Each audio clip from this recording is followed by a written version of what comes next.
नमस्कार। कार्यक्रम सुशासन सवालको नयाँ अङ्कमा यहाँहरूलाई हार्दिक स्वागत छ। अख्तियार दुरुपयोग अनुसन्धान आयोग र नेपाल टेलिभिजनको संयुक्त प्रस्तुति कार्यक्रम सुशासन सवालमा विशेष गरी हामीले सरकारी र सार्वजनिक निकायबाट प्रवाह हुने सेवा, विकास निर्माण, राजस्व सङ्कलन, त्यस्तै गरी सार्वजनिक सेवा प्रवाह सँगसँगै अख्तियार दुरुपयोग अनुसन्धान आयोगका साप्ताहिक गतिविधि पनि प्रस्तुत गर्दै आइरहेका छौँ।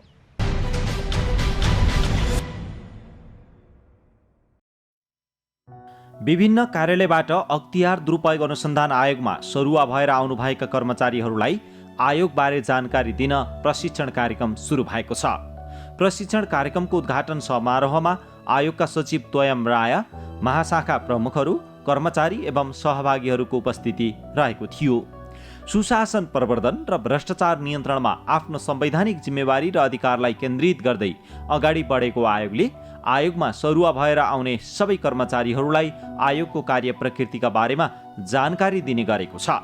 यसले आयोगमा आउने कर्मचारीहरूको कार्य सम्पादनमा चुस्तता आउनुका साथै कमी कमजोरी हुने सम्भावना धेरै न्यून हुने विश्वास आयोगले लिएको छ। आयोगमा सरुवा भएर आउनुभएका कर्मचारीहरूलाई आयोगको कामकारबाही र भूमिकाका बारेमा जानकारी दिन आयोगले प्रशिक्षण कार्यक्रमको आयोजना गर्दै आइरहेको छ।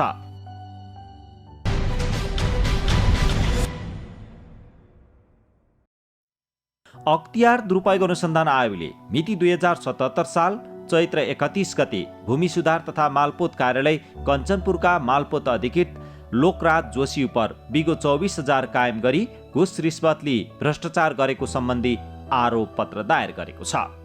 आयोगले मालपोत अधिकृत लोकराज जोशीले जग्गा नामसारी तथा अंशाबण्ड गरिदिए बापत सेवाग्राहीबाट अतिरिक्त रकम माग गरिरहेको भन्ने सूचना एवं जानकारी निवेदनका आधारमा अख्तियार दुरुपयोग अनुसन्धान आयोगको कार्यालय कञ्चनपुरबाट गएको टोलीले सेवाग्राहीबाट लिएको 24,000 अतिरिक्त रकम सहित नियन्त्रणमा लिएको थियो।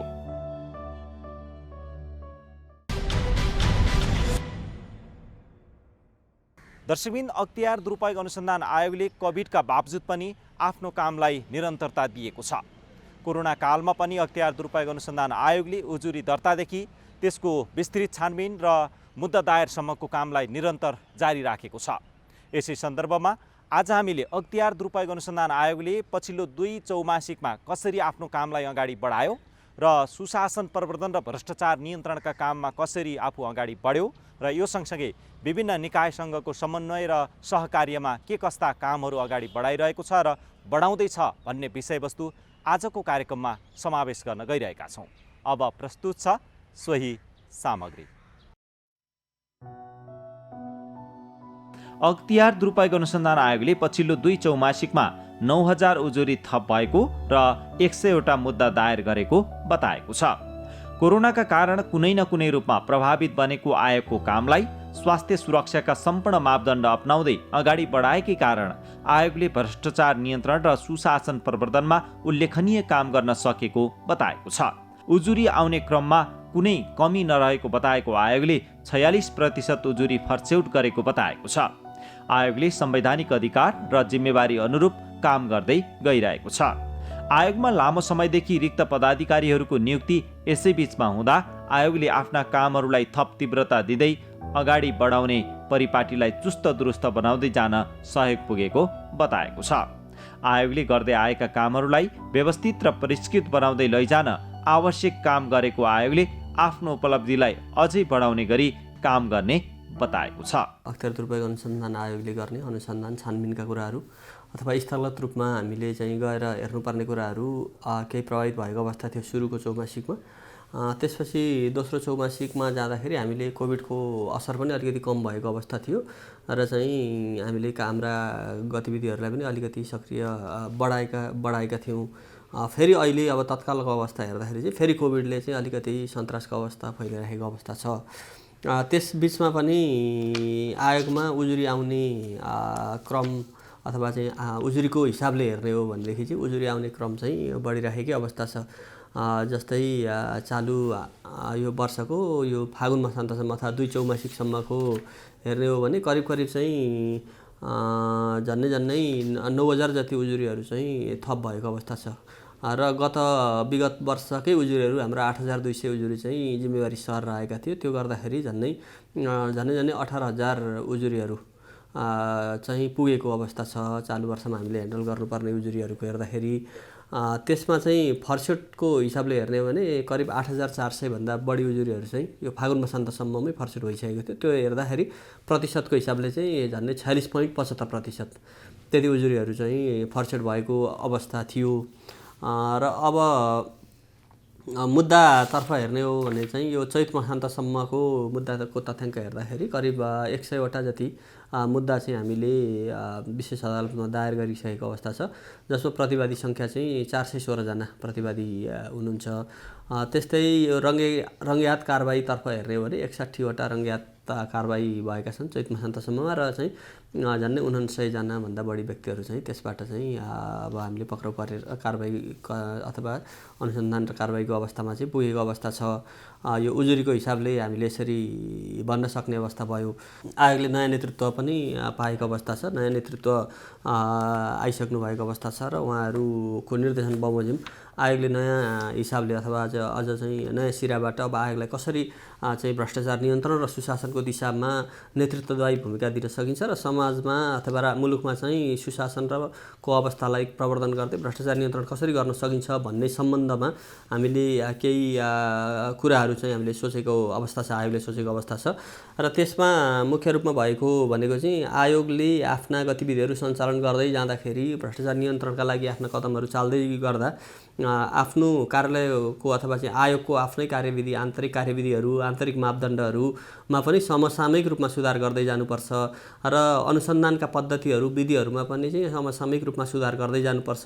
सूचना प्रविधिको प्रयोगलाई पनि बढावा दिँदै जानुपर्छ र कर्मचारीको क्षमता विकास र चाहिँ अन्य संस्थागत क्षमता विकासका गतिविधिहरूलाई पनि सँगसँगै लानुपर्छ भनेर नयाँ नेतृत्व आइसकेपछि ती कुराहरूलाई हामीले अलिकति बढी जोड दिएको अवस्था छ। आयोगले प्राप्त उजुरीहरूको तत्काल सुनवाई गर्ने व्यवस्था मिलाउन पहल गरेको छ। आयोगमा देशभरबाट प्राप्त उजुरी उप आवश्यक कारबाहीका लागि अफिस अटोमेसन पद्धतिको प्रयोगलाई जोड दिएको छ। उजुरीबाट प्राप्त तथ्य, प्रमाण र गम्भीर्यतालाई ध्यानमा राखेर उजुरीको फर्स्यौट तथा विस्तृत अनुसन्धान गर्ने कार्यलाई प्रभावकारी बनाउँदै लगिएको छ। आयोगमा लामो समयदेखिका उजुरीहरू छानबिन गर्नुपर्ने बाँकी नै छन्। यस्ता उजुरीको प्रारम्भिक छानबिनलाई तीव्रता दिएको आयोगले विगतका उजुरीहरूलाई जति सक्दो छिटो टुङ्ग्याउँदै अगाडि बढ्ने बताएको छ। उजुरी फर्स्यौटको अवस्था हेर्दाखेरि हाम्रा कार्यालयमा परेका अथवा आयोगमा परेका उजुरीहरू चाहिँ फर्स्यौट हुनको लागि अलिकति केही समय लिए जस्तो देखियो। हामीले चाहिँ तथ्याङ्क विश्लेषण गर्दाखेरि, जस्तै अघि मैले सुरुमै भने गत विगतकै 8,200 उजुरीहरू चाहिँ यो वर्षलाई जिम्मेवारी सर रहेका छन् भनेपछि उजुरीहरूको तत्काल सम्बोधन गर्नुपर्छ भन्ने चाहिँ आयोगको पहिलो प्राथमिकता चाहिँ त्यो रहेको छ। र त्यसको लागि चाहिँ आएका उजुरीहरूलाई चाहिँ अब त्यो उजुरीमा भएका तथ्य, प्रमाण अथवा त्यसका गम्भीर्यता अथवा त्यसको चाहिँ एउटा चाहिँ अवस्था समेत हेरेर त्यसलाई कसरी छिटोभन्दा छिटो टुङ्ग्याउन सकिन्छ भन्नाले भ्रष्टाचारै भएका उजुरीहरू छन् भने त्यसलाई छिटोभन्दा छिटो कारबाहीको प्रक्रियामा लाने, अथवा कुनै हिसाबले चाहिँ अब तथ्यपरक नदेखिएका अथवा चाहिँ अब चाहिँ आधार प्रमाणहरू नदेखिएका उजुरीहरूलाई पनि तत्कालै टुङ्गो लगाउने, निपटारामा लगाउने भन्ने हिसाबले चाहिँ अब यो छिटो रेस्पोन्स, अब उजुरीको रेस्पोन्स चाहिँ छिटो गर्नुपर्छ भन्ने हिसाबले चाहिँ हामीले चाहिँ काम गरिरहेका छौँ। र पुराना उजुरीहरूको सम्बन्धमा पनि अब आर्थिक वर्ष जस्तै 74-75 सम्मका उजुरीहरू, त्यो आर्थिक वर्षसम्ममा दर्ता भएका उजुरीहरू चाहिँ यो चालु आर्थिक वर्षको असार मसान्तसम्ममा चाहिँ फर्स्यौट गरिसक्नुपर्ने। अब यो चाहिँ प्रारम्भिक छानबिनतर्फको मैले भनिरहेको छु। प्रारम्भिक छानबिन भनेको उजुरी पर्ने बित्तिकै त्यसलाई हामीले छानबिन गर्छौँ र त्यो छानबिन गर्दाखेरि चाहिँ यदि भ्रष्टाचार भएको देखिन्छ ती उजुरीमा भने चाहिँ हामीले विस्तृत अनुसन्धानमा लान्छौँ, अथवा देखिँदैन भने चाहिँ अब सम्बन्धित निकायमा पठाउने अथवा चाहिँ तामेलीमा राख्ने अथवा चाहिँ सुझाव दिने, होइन, त्यो प्रक्रिया हुन्छ। तर त्यो बमोजिम चाहिँ 74-75 भन्दा अगाडिका उजुरीहरू चाहिँ हामीले कम्तीमा ती उजुरीहरूलाई चाहिँ चालु आर्थिक वर्षमा जिम्मेवारी सारेर नलाने गरी चाहिँ काम गरिरहेको अवस्था छ। त्यस्तै अब यी भ्रष्टाचार नियन्त्रण र सुशासन कायम गर्ने सम्बन्धमा चाहिँ यो रिसर्च एन्ड डेभलपमेन्टको कामहरू पनि हामीले केही चाहिँ अगाडि बढाएका छौँ र बढाउने चाहिँ तयारी गरिरहेका छौँ। यसमा चाहिँ अब भ्रष्टाचारका चाहिँ अब क्षेत्रहरू पनि कुन कुन क्षेत्रमा कति गम्भीर हिसाबले चाहिँ अथवा गम्भीरता कस्तो छ, भ्रष्टाचारको गम्भीरता कस्तो छ, आयोगको चाहिँ अब उसमा नआएका, नोटिसमा नआएका क्षेत्रमा पनि भ्रष्टाचार भइरहेको अवस्था छ कि होइन, ती कुराहरूलाई पनि अनुसन्धान गरेर ती क्षेत्रहरूमा हाम्रा चाहिँ अब निगरानी संयन्त्रहरू परिचालन गर्ने, सूचनाहरू सङ्कलन गर्ने र त्यस्ता क्षेत्रमा भएका चाहिँ भ्रष्टाचारहरू अथवा अलिकति भ्रष्टाचारका हिसाबले उच्च जोखिम रहेका क्षेत्रहरूको चाहिँ निगरानी गर्ने र त्यहाँ भएका भ्रष्टाचारका घटनाहरूलाई पनि चाहिँ कारबाहीमा लाने भन्ने हिसाबले पनि हामीले काम गरिरहेको अवस्था छ। हाम्रा कर्मचारीको क्षमता विकासका क्रियाकलापहरू पनि भइरहेछन्। हामीले तालिमका आयोजनाहरू गरेका छौँ। त्यस्तै सूचना प्रविधिको उपयोगलाई चाहिँ बढावा दिनुपर्छ भनेर चाहिँ यो अफिस अटोमेसन सिस्टमदेखि लिएर यो अनुसन्धान का सम्बन्धमा पनि ट्र्याकिङ गर्ने खालका सिस्टमहरू पनि हामीले चाहिँ सूचना प्रविधिको उपयोग गरेर पनि चाहिँ हामीले गरिरहेका छौँ। त्यस्तै अब यो प्रवर्धनात्मक कार्यक्रमहरूतर्फ चाहिँ अब जिल्ला स्तरका प्रवर्धनात्मक कार्यक्रमहरू पनि हामीले दोस्रो चौमासिक र यो चैत महिनामा चाहिँ केही जिल्लाहरूमा चाहिँ जिल्ला स्तरका प्रवर्धनात्मक कार्यक्रमहरू पनि सञ्चालन गऱ्यौँ। त्यस्तै कतिपय चाहिँ हाम्रा आयोगका कार्यालयहरू मार्फत चाहिँ यो सामुदायिक शिक्षाका कार्यक्रमहरू विद्यालयमा गएर पनि सञ्चालन गरेका थियौँ। त्यस्तै यो नागरिक निगरानी संस्थाहरू अथवा सिटिजन जुरी पनि भन्ने गर्छौँ हामीले, ती नागरिक निगरानी संस्थाहरूको परिचालनका सम्बन्धमा पनि हामीले काम गरेका छौँ। तर फेरि अब यो कोभिडको अलिकति बढेको कारणले अब यो चाहिँ जमघट गराउने खालका ठुला चाहिँ अब मान्छेलाई भेला गर्नुपर्ने खालका कार्यक्रमहरू गर्नलाई हामीलाई अलिकति कठिनाइ भएको अवस्था चाहिँ छ। सरकारी र सार्वजनिक पद धारण गरेको व्यक्तिले आफ्नो अधिकारको दुरुपयोग गरेको अवस्थामा आयोगमा विभिन्न माध्यमबाट उजुरी दिन सकिन्छ। आयोगले सुशासन प्रवर्धन र भ्रष्टाचार नियन्त्रणका लागि सहयोग पुर्याउने उद्देश्यका साथ अगाडि बढाएका प्रवर्धनात्मक कार्यक्रम र अन्य विभिन्न कार्यक्रमहरूले आम नागरिकको भ्रष्टाचार विरुद्धको धारणा निर्माणमा सहयोग पुगेको छ। आयोगले भ्रष्टाचार र अनियमितताका विरुद्ध तत्काल उजुरी दिन सक्ने गरी व्यवस्था मिलाएको बताएको छ। सार्वजनिक पद धारण गरेको व्यक्तिले भ्रष्टाचार गरेर अख्तियारको दुरुपयोग गरेको सम्बन्धमा चाहिँ अनुसन्धान तहकिकात गर्ने र मुद्दा दायर गर्ने सम्मका काम गर्छ।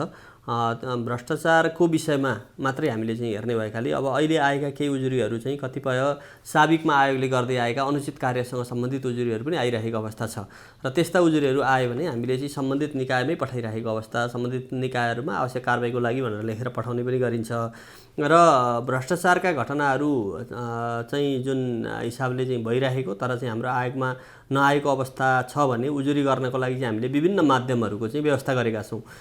यो चाहिँ सर्वसाधारण जो कोहीले पनि चाहिँ उजुरी गर्न सक्ने गरी हामीले चाहिँ उजुरीका विभिन्न माध्यमहरूको चाहिँ व्यवस्था गरेका छौँ। जस्तै लिखित रूपमै कसैले उजुरी चाहिँ अब गर्न सक्छ, त्यसमा चाहिँ हुलाक मार्फत पनि आयोगको कार्यालयहरूमा अथवा चाहिँ आयोगको केन्द्रीय कार्यालयमा चाहिँ पठाउन सक्ने व्यवस्था छ। त्यस्तै आयोगमा अथवा आयोगको कार्यालयमा प्रत्यक्ष उपस्थित भएर त्यहाँ चाहिँ उजुरीहरू दर्ता गराउन सक्ने व्यवस्था पनि छ। त्यस्तै इमेल मार्फत पनि हामीले उजुरीहरू चाहिँ दर्ता गराउन सक्छौँ। जस्तै यसको लागि चाहिँ ujuri@cia.gov.np भन्ने चाहिँ हाम्रो इमेल एड्रेस छ। त्यस्तै हाम्रो वेबसाइट छ cia.gov.np, त्यहाँ चाहिँ अनलाइन उजुरी भनेर चाहिँ एउटा बटन राखिएको छ, त्यहाँ गएर वेबसाइट मार्फत पनि उजुरीहरू दर्ता गर्न सकिन्छ। त्यस्तै हामीले चाहिँ यो हटलाइनको व्यवस्था गरेका छौँ 107 नम्बर, यसमा पनि चाहिँ हामीलाई भ्रष्टाचारसँग सम्बन्धित उजुरीहरू चाहिँ 107 नम्बरमा डायल गरेर पनि गर्न सकिन्छ टेलिफोन मार्फत। त्यस्तै टोल फ्री नम्बर छ हाम्रो 166001 22233 नम्बर छ, त्यो टोल फ्री नम्बरमा फोन गरेर पनि चाहिँ अब यो उजुरी गर्न सकिन्छ। त्यस्तै फ्याक्स गरेर पनि उजुरी गर्न सकिन्छ। 5262 नम्बर हो हाम्रो फ्याक्स नम्बर, त्यसमा गर्न सकिन्छ। त्यस्तै केही सामाजिक सञ्जालहरू मार्फत पनि, जस्तै फेसबुक पेज छ हाम्रो नेपाल सिआइए भन्ने, त्यो फेसबुक पेज मार्फत पनि चाहिँ हामीलाई त्यहाँ मेसेज पठाएर पनि उजुरी गर्न सकिन्छ। त्यस्तै ट्विटर ह्यान्डल छ, त्यो ट्विटरबाट पनि गर्न सकिन्छ। त्यस्तै हामीले मोबाइल एप बनाएका छौँ, मोबाइल एपबाट पनि चाहिँ उजुरी गर्न सकिन्छ। यसरी चाहिँ विभिन्न चाहिँ माध्यमहरू, यो चाहिँ अब चाहिँ हुलाक मार्फतदेखि लिएर अहिलेका सूचना प्रविधि र सामाजिक सञ्जाल मार्फत पनि र टेलिफोन मार्फत पनि उजुरीहरू चाहिँ गर्न सकिने र चाहिँ उजुरीकर्ताले चाहेमा उजुरीकर्ताको नामलाई गोप्य राखिने समेत व्यवस्था भएको कारणले गर्दाखेरि चाहिँ यदि समाजमा अथवा कहीँ चाहिँ भ्रष्टाचारजन्य घटना भइरहेको छ तर कहाँ उजुरी गर्ने भन्ने खालको त्यस्तो चाहिँ दुविधामा चाहिँ हुनुहुन्छ नागरिकहरू भनेदेखि यी जुनसुकै माध्यमबाट पनि उजुरीहरू चाहिँ दर्ता गर्न सकिन्छ र यी विभिन्न माध्यमबाट आएका उजुरीहरूलाई चाहिँ हामीले दर्ता गरेर आवश्यक कारबाहीको प्रक्रियामा चाहिँ अगाडि बढाउने गरेका छौँ। आयोगमा प्राप्त उजुरीहरू कतिपय व्यक्तिगत रिसिभी, दुःख हैरानी दिने र गोलमटल रूपमा आएका हुन्छन्। उजुरीकर्ताले दिने उजुरीलाई बढीभन्दा बढी तथ्य र प्रमाण सहितको बनाउन आयोगले विभिन्न प्रवर्धनात्मक कार्यक्रमलाई जोड दिएको छ। व्यक्तिगत रिसिभी र दुःख हैरानी दिने उद्देश्यका साथ गरिएका उजुरीहरूलाई आयोगले प्रारम्भिक छानबिनबाट तामेलीमा राख्ने गरेको छ भने कतिपय विस्तृत छानबिनमा जानुपर्ने उजुरीहरूलाई सही अनुसार अगाडि बढाउँदै लगेको छ। आएका उजुरीहरू हामीले विश्लेषण गर्दाखेरि कतिपय उजुरीहरू चाहिँ तथ्यमा आधारित नभएका उजुरीहरू हुन्छन्। अनुसन्धान गर्दै जाँदा छानबिन गर्दै जाँदाखेरि चाहिँ अब जुन विषयमा उजुरी गरिएको थियो त्यो उजुरीको विषय चाहिँ प्रमाणित नहुने किसिमको पनि भेटिएको छ। एउटा पाटो त्यो छ। अर्को चाहिँ कहिलेकाहीँ अब चाहिँ व्यक्तिगत रिसिभीको कारणले अथवा चाहिँ अन्य कुनै हिसाबले दुःख दिने नियतले अथवा चाहिँ समग्र विषयलाई एकै ठाउँमा राखेर गोलमटोल टाइपको पनि भन्छौँ हामीले, गोलमटोल किसिमका उजुरीहरू पनि आउने गरेको छ। यसमा चाहिँ दुईटै पक्ष छ। एउटा चाहिँ उजुरी दिने जो नागरिकहरू हुनुहुन्छ उहाँहरूले कसरी उजुरी दिने भन्ने सम्बन्धमा जानकारी नभएको कारणले पनि त्यो भएको हुनसक्छ। त्यो भएकाले हामीले विभिन्न सञ्चार माध्यमहरूबाट र चाहिँ अन्य चाहिँ प्रवर्धनात्मक कार्यक्रमहरूबाट पनि कम्तीमा उजुरी दिँदाखेरि चाहिँ कुन योजनासँग सम्बन्धित हो, कुन जिल्ला हो, कार्यान्वयन गर्ने निकाय कुन हो, होइन को विरुद्धको हो भन्ने कुराहरू, सामान्य कुराहरू चाहिँ खुलाएर र अनि के अनियमितता भएको छ त्यस्ता कुराहरू चाहिँ स्पेसिफिक गरेर दिनुभयो भने चाहिँ हाम्रो अनुसन्धान प्रक्रिया पनि छिटो छरितो रूपले अगाडि लान सकिन्छ र जसले चाहिँ त्यसमा चाहिँ भ्रष्टाचारजन्य गतिविधि गरेको छ अथवा चाहिँ आर्थिक हिनामिना गरेको छ उसलाई तत्काल कारबाहीमा पनि लान सकिने अवस्था रहन्छ। अब ती कुराहरू नखुलिकन आएका उजुरीहरूको सम्बन्धमा चाहिँ अब आयोगले पनि धेरै त्यसमा चाहिँ समय श्रम चाहिँ खर्चनुपर्ने, तर छानबिन गर्दै जाँदाखेरि अन्तिममा चाहिँ फेरि चाहिँ तथ्य प्रमाण नभेटिएको कारणले गर्दाखेरि चाहिँ उजुरीहरू चाहिँ अब हामीले तामेलीमा पठाउनु पर्ने अवस्था पनि भएको छ। एउटा पाटो त्यो छ। अर्को पाटो भनेको चाहिँ हाम्रा सार्वजनिक निकायहरू, जो सार्वजनिक निकायहरूले काम कारबाही गरिन्छ, विकास निर्माणका काम अथवा सार्वजनिक सेवा प्रवाहको काम गर्ने निकायहरू छन्, त्यहाँको पारदर्शिताको अभावको कारणले गर्दाखेरि पनि कहिलेकाहीँ यस्ता उजुरीहरू नै आउने गर्छन्। जस्तै कुनै पनि व्यक्ति सम्बन्धित कार्यालयमा जान्छ र सम्बन्धित कार्यालयमा कुनै कामको बारेमा, सेवाको बारेमा अथवा विकास निर्माणका गतिविधिहरू भएको सम्बन्धमा उसले सूचना माग्दाखेरि त्यहाँबाट सही सूचनाहरू चाहिँ उसले पाएन भने त्यसपछि उसले अनुमानको भरमा अथवा शङ्काको भरमा पनि उजुरी गर्नुपर्ने अवस्था सिर्जना हुन्छ। त्यस्ता कुराहरूले सम्बन्धित सार्वजनिक निकायहरू पारदर्शी नभएको कुराले चाहिँ सम्बन्धित सार्वजनिक निकायले पनि त्यस्ता खालका उजुरीहरू बेहोर्नुपर्ने र चाहिँ त्यसमा चाहिँ आफ्नो समयहरू खर्च गर्नुपर्ने, आयोगले पनि त्यसमा चाहिँ अब अनुसन्धान र छानबिनको लागि आफ्नो समय शक्तिको खर्च गर्नुपर्ने अवस्था सिर्जना भएको अवस्था पनि छ। त्यो भएकाले सम्पूर्ण सार्वजनिक निकायहरूले आफूले गरेका काम कारबाहीहरू चाहिँ पारदर्शी हिसाबले र चाहिँ सम्पूर्ण दिन मिल्ने खालका विवरणहरू, जनतालाई दिनुपर्ने विवरणहरू चाहिँ प्रोएक्टिभ हिसाबले अथवा स्वतस्फूर्त रूपमा जनतामा समक्ष गराइयो अथवा त्यस्तालाई सार्वजनिक गर्ने प्रचलन भयो भने त्यस्ता खालका चाहिँ गलत खालका उजुरी पर्ने दरमा पनि न्यूनता आउँछ जस्तो लाग्छ र त्यसले चाहिँ समग्र सुशासनको अवस्थालाई पनि सुधार गर्नलाई चाहिँ बल पुग्छ जस्तो चाहिँ मलाई लाग्दछ। आयोगले नागरिकको सहभागितामा भ्रष्टाचार नियन्त्रण र सुशासन प्रबन्धनका लागि अन्तर्क्रिया कार्यक्रम गर्दै आएको छ भने विद्यार्थीहरूको सहभागितामा विभिन्न जनचेतना र शिक्षामूलक कार्यक्रम पनि सञ्चालन गर्दै आइरहेको छ। नागरिकको सहभागिताका लागि नागरिक निगरानी संस्था स्थापना गरिएको छ। आयोगले स्थापना भएका नागरिक निगरानी संस्थाले गरेका काम कारबाही र प्रभावकारिता, अन्य प्रवर्धनात्मक कार्यक्रमको प्रभावकारिता अध्ययन गरी आफ्नो आगामी रणनीति बनाउँदै जाने बताएको छ। कोरोनाका कारण केही प्रवर्धनात्मक कार्यक्रमहरू प्रभावित भए पनि यसको प्रयोगलाई समय सापेक्ष रूपमा सञ्चालन गर्ने आयोगले बताएको छ। भ्रष्टाचार नियन्त्रण र सुशासन प्रवर्धनका विषयमा सबै क्षेत्रको साझा प्रतिबद्धता र सहभागिता आवश्यक रहेको आयोगको ठहर रहेको छ। हामीले जुन सञ्चालन गरेका कार्यक्रमहरू छन् ती कार्यक्रमहरूको समेत चाहिँ समीक्षा गर्ने र त्यसको प्रभावकारिता अध्ययनको लागि चाहिँ हामीले कार्यक्रम चाहिँ अब अर्को आगामी वर्षलाई चाहिँ प्रस्तावित गरेका छौँ र यो वर्षको चाहिँ हामीले त्यसरी छुट्टै अनुसन्धान गरेर अथवा त्यसरी चाहिँ हामीले हेरेका छैनौँ। तर आएको सामान्य बुझाइको हिसाबले हेर्ने हो भने चाहिँ अब प्रवर्धनात्मक कार्यक्रमहरूबाट अथवा यस्ता चाहिँ अब सामुदायिक शिक्षा कार्यक्रमहरूबाट अथवा नागरिक निगरानी संस्थाका गतिविधिहरूबाट यो एउटा चाहिँ उजुरी दिनुपर्छ भन्ने सन्देश अथवा चाहिँ भ्रष्टाचारजन्य घटनाहरूमा चुप लागेर बस्नु हुँदैन है भन्ने जनतामा सन्देश पनि पुगेको अवस्था छ। त्यसले गर्दा पनि उजुरीको सङ्ख्या बढ्दै गएको हो भन्ने चाहिँ हामीले ठानेका छौँ।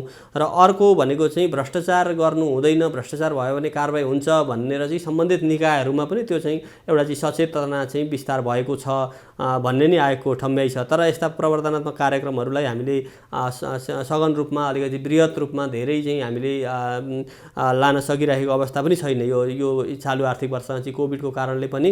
र चाहिँ हामीलाई फेरि उजुरीमा हामीले चाहिँ अब यो उपचारात्मक काममै हामी चाहिँ बढी इन्गेज हुन्छौँ, किनभने गत आर्थिक वर्षको हेर्ने भने करिब 25,000 उजुरीमा हामीले काम गरेका थियौँ। यो वर्षकै अवस्था पनि 18,000 उजुरी चाहिँ आयोगमा चाहिँ अब यो छानबिनको क्रममा प्रारम्भिक उजुरीहरू रहेका छन्। त्यस्तै विस्तृत अनुसन्धानमा पनि थुप्रै उजुरीहरू चाहिँ हामीले विस्तृत अनुसन्धान पनि गरिरहेका छौँ। भनेपछि हाम्रो आयोग र आयोगका कार्यालयहरूको चाहिँ जनशक्ति चाहिँ उपचारात्मक कार्यमै बढी चाहिँ फोकस भइराखेको कारणले गर्दा पनि चाहिँ अब व्यापक रूपमा यो प्रवर्धनात्मक कार्यक्रम आयोगले लान नसकेको अवस्था हो। तर यस्ता कार्यक्रमहरू अथवा सुशासन प्रवर्धन गर्ने र भ्रष्टाचार नियन्त्रण गर्ने काममा आयोगले को नेतृत्वमा अन्य सरकारवाला निकायहरू पनि उत्तिकै चाहिँ लाग्नुपर्छ र चाहिँ अब सार्वजनिक सेवाको प्रभावकारिताको लागि, विकास व्यवस्थापनको प्रभावकारिताको लागि र चाहिँ सुशासन स्थापना र भ्रष्टाचार नियन्त्रणको लागि अन्य सम्पूर्ण जिम्मेवार निकायहरूसँग पनि सहकार्य गर्दै हामीले चाहिँ अगाडि बढ्नुपर्छ भन्ने चाहिँ हाम्रो चाहिँ बुझाइरहेको छ। र सो बमोजिम अन्य निकायहरू जो चाहिँ अब सार्वजनिक निकाय अथवा चाहिँ अब सञ्चार माध्यम अथवा नागरिक समाज लगायत चाहिँ सम्पूर्ण सरकारवाला निकायहरूलाई पनि भ्रष्टाचार नियन्त्रण र चाहिँ सुशासन प्रवर्धनको दिशामा आयोगसँग हातेमालो गर्दै अगाडि बढ्नको लागि चाहिँ पनि अनुरोध गर्दछु। अख्तियार दुरुपयोग अनुसन्धान आयोगले अहिले पनि विभिन्न चुनौतीहरू सामना गर्दै आफ्नो संवैधानिक दायित्व र जिम्मेवारी निर्वाह गर्दै आएको छ। कोरोनाका कारण प्रभावित बनेको केही कामलाई निरन्तरता दिँदै अगाडि बढेको आयोगले समय सापेक्ष छानबिन, उजुरी फर्स्यौट र उजुरीको छानबिनलाई व्यवस्थित बनाउँदै लैजान सकि आम नागरिकमा बढ्दै गएको आयोगप्रतिको विश्वास अझै बढाउन सहयोग पुग्ने देखिन्छ।